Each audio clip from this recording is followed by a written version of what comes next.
Գործընկերներ, մի հատ հանգամանք էլի նշեմ։ Պարոն Վարդանյանը ընդգծեց 53 քննչական խումբ, 53 քննիչներից բաղկացած քննչական խումբ,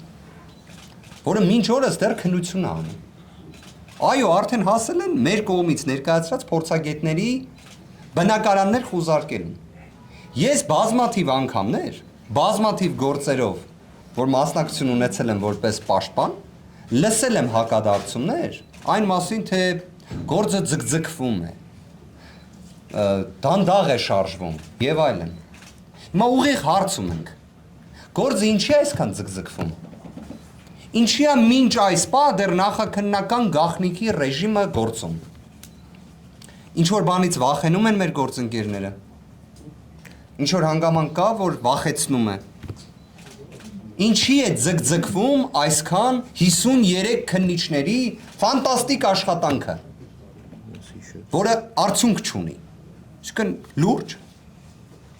177 օր 53 քննիչները կներեք ինչով են զբաղված։ Ինչի եք ձգձգում։ Բա գործը ուղարկեք դատարան կամ ավարտեք կամ գոնե նախաքննական գաղտնիքը վերացրեք, որ օրինակ բոլորս իմանանք։ Այսինքն այստեղ մենք գիտենք, բոլորը ասելով ձեզի նկատի ունեմ գործընկերներ եւ մեր հանրությանը, թե ինչ ենք մենք տեսնում այսքան օրերի ընթացքում, այսքան ամիսների ընթացքում։